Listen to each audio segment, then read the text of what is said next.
to get closed. So even building something like this into your week, once a week, twice a week, will help counteract what may be happening from driving, from sitting at a computer, and just generally getting pulled forward. The next is a side bend. So what you're going to do is you're going to take one arm, reach it over, feeling that stretch all the way down, and then back the other way. And we're going to go 10 each way.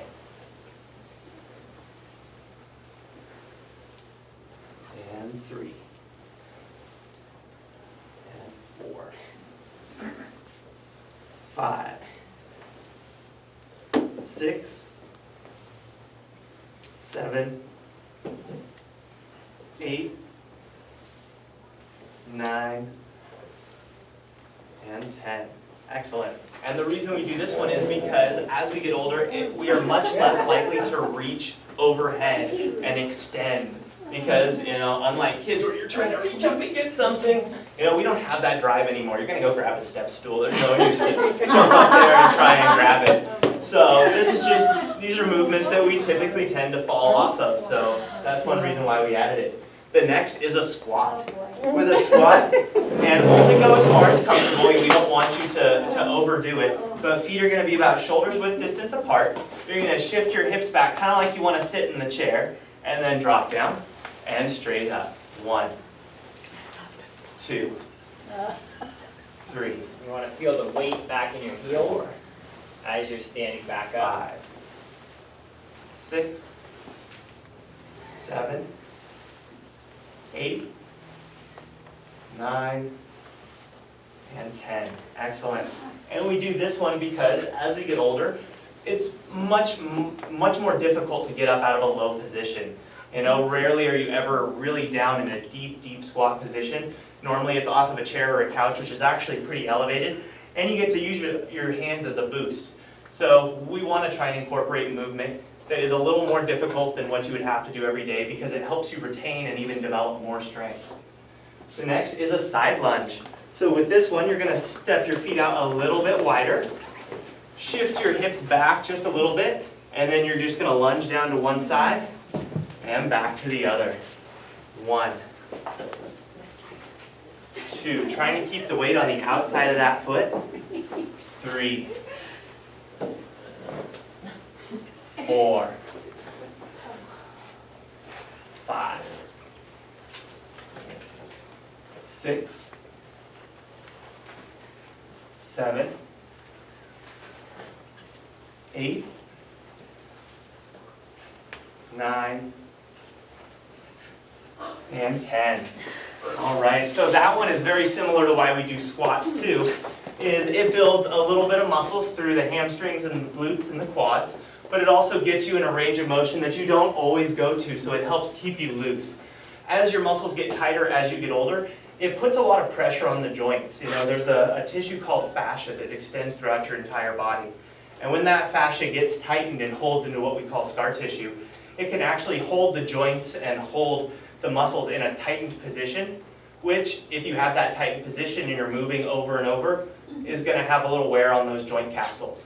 And so a lot of joint pain, a lot of immobility actually comes simply from exactly that, not moving. Once you move and you get those joint capsules open and you loosen up that fascia, we've had a lot of clients come through where their joint pain has disappeared once they've moved and massaged and loosened up those areas. So we want to make sure that flexibility is maintained as you get older. And the last is arm circles. So what we're going to do, this may take a little bit more space, is we're going to come around and get 10 big circles backwards and then 10 forwards. I'll modify. 5, 6, 7, 8, 9, 10, and the other way. 1, 2, 3, 4, 5, 6, 7, 8, 9, and 10. All right, and so you guys are welcome to sit back down. Thank you for joining us in that mobility routine. But those are exact examples of these small habits that we're talking about. Now this isn't even something you would have to do every day. You can even do one of these exercises once a day for 5 days a week, and you'll still see a huge benefit over time on what it'll do for your body and for your mind, because as you maintain that strength and that flexibility, you no longer lose confidence in things that you can do, and you no longer lose confidence in what you're capable of. In fact, you usually gain it. You start looking at what you think you can do now, what you're going to prepare yourself for, rather than what you need to prepare for because you're worried about not being able to do it. Steve, Yeah. it's interesting because I've seen this done on TV, and I just heard someone talking about it at the store, where you do the squat and you cross your legs, and if you can't get up without using your hand, you're going to die sooner. Yeah, and And so so when you can't do it, you think, oh my God.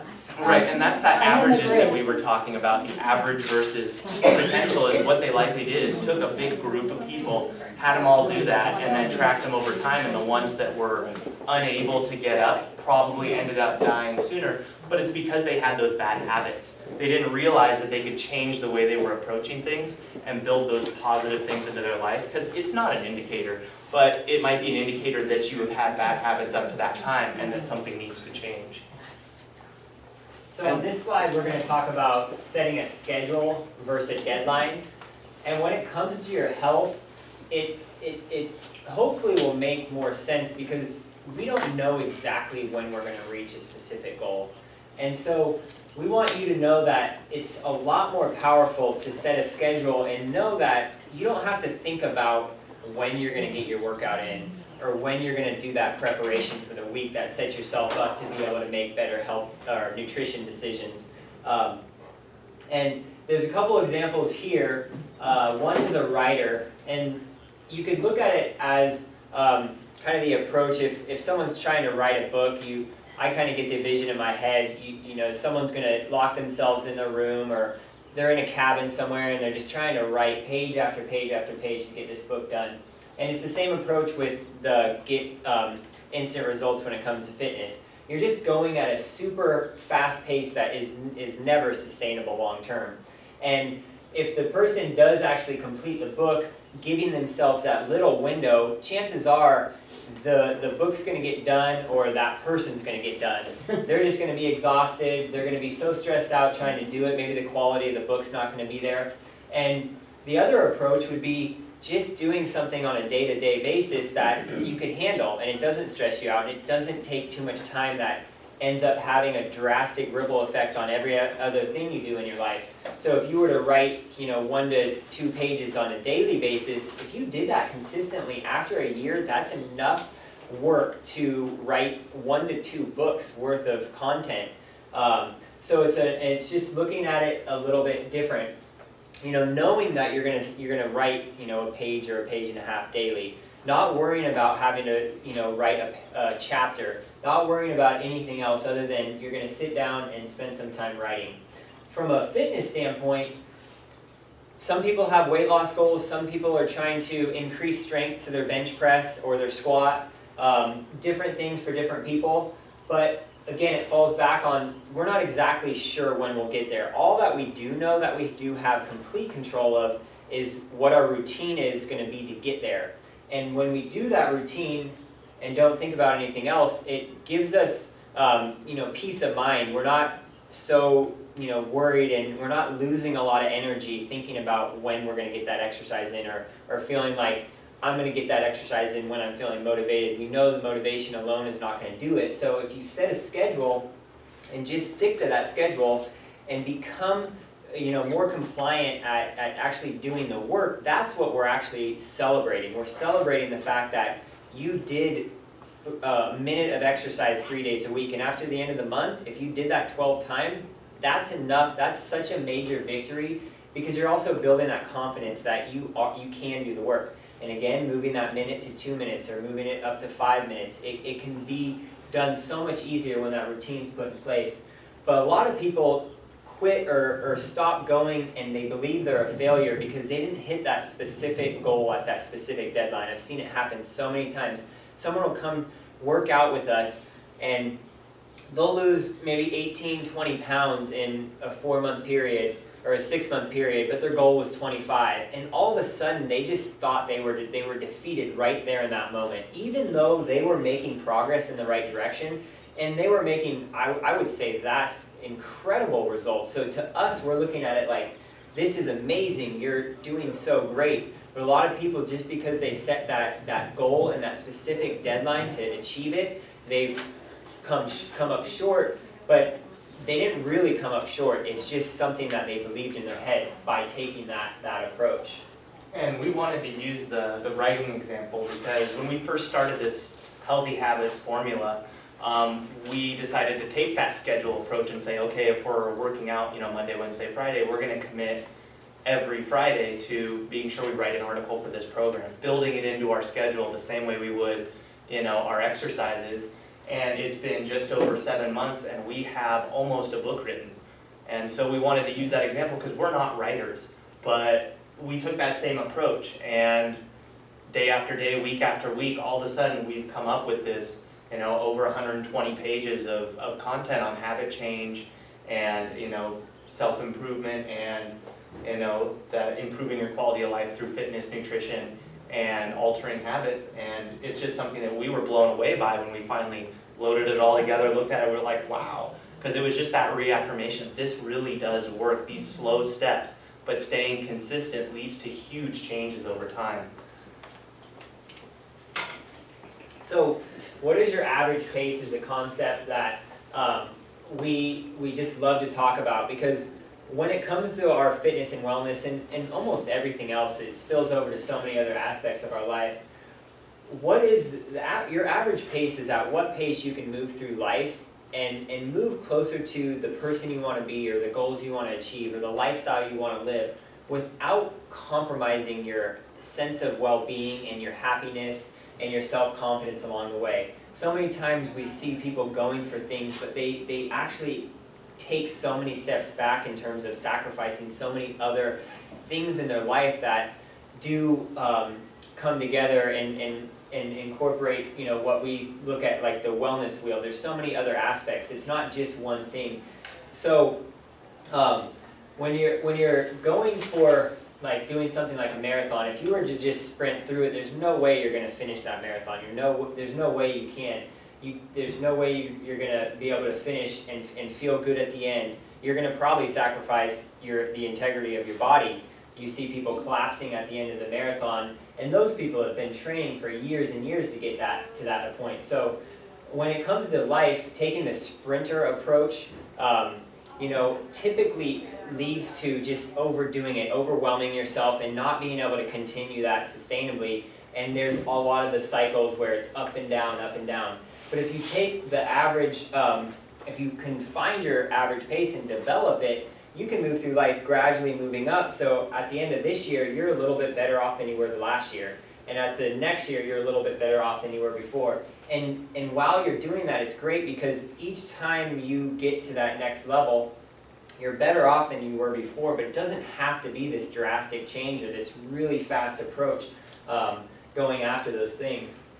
And one thing that we see, especially a lot over at Fit Culture, is a lot of people that are trying to take that sprinting approach, that go from not working out at all. They have this goal and now they want to come and work out 5 days a week.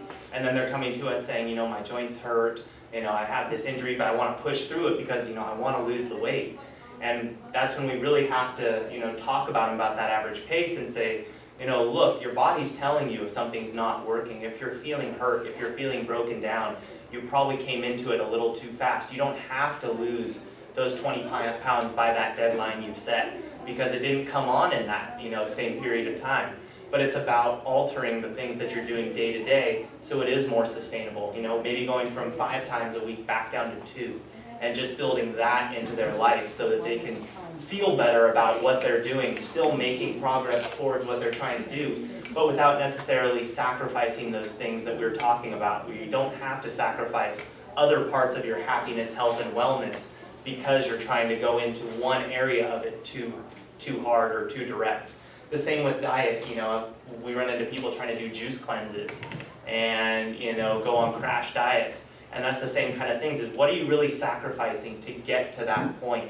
If you can change just a small thing in the diet and a small thing in the exercise and a small thing in the sleep, you're gonna get a much greater impact over your life than if you just go hard 5 days a week and grind until you hit that result. Because just like the writing approach, just like the fitness approach, it's just gonna come crumbling down if it's not sustainable and built into your life. We have about 3 minutes left. Okay, yeah. One of the cool things about your average pace too is you can improve your average pace. So even though it's along the lines of building that foundation on the pyramid, it takes quite a while to build that first layer. But once you start stacking up on that, you all of a sudden build those skill sets that lead to being able to move at a little bit quicker pace. So it's just great to see that someone's average pace improves throughout their life, but it takes that initial slower step approach to, get those things put in place so you have a strong foundation to build upon. And with the average pace, it's also going to vary based on what you're trying to change. If you have no practice changing your nutrition, it's going to be a lot slower of a start. If you have no experience in fitness, you're going to want to take a much gradual approach. But if it's something that you're passionate about, something you've practiced, you can likely change and shift around a lot more and still be successful because you've been working at it. So, for your job, for example, if you've been doing it for 15 or 20 years, you can probably take on a little bit more in this area or the other and be able to hang with it for a while. But when you try and change an area of your life that you don't have much experience with, you really need to take a step back and go at a much slower pace. And so average pace really fluctuates from area to area in your life based on how practiced you are in it. As with anything, it takes just practice, practice, practice. So that is something that I think we already addressed. We can, I guess we'll finish with recapping real quick.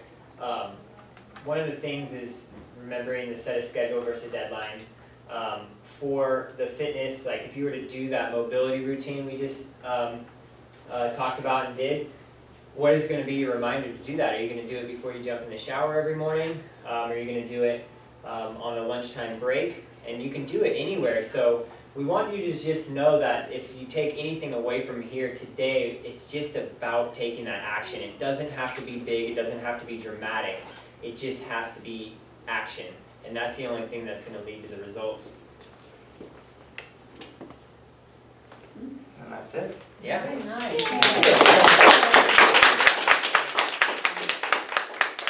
I'd like to thank Joey and Steve, and I personally have a lot of clients and friends that have benefited from their abilities to instill a sense of wellness and encourage you on your way. And I'd like you to make sure you fill out a great review for this workshop.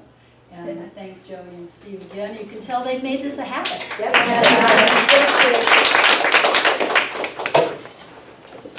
Alright, thanks for coming. And if anybody has any questions, we'll hang around for a couple minutes and be available. Thanks a lot. I have another one. All right. Do you want to take? Here, I'll trade it. Okay, you can have that one. I have some of those at home. Let's do one. Nice job. Thank you. Thank you for coming. Hey, I'm living proof. Yeah. You are, Yeah. you are, absolutely. I mean, I was sitting down. Wanted a the way, testimonial, I- she was here. blah, blah, blah. So it takes a year.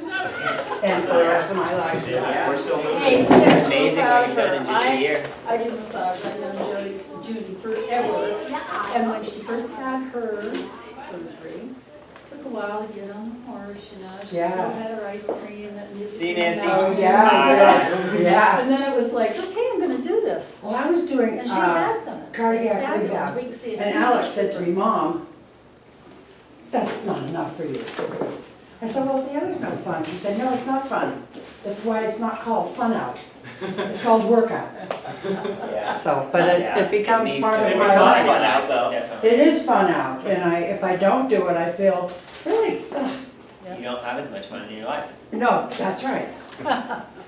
I tried to get her to come to us. Yeah. And oh my Great to God. see you. Yeah. Working on it. Thanks Absolutely. for watching.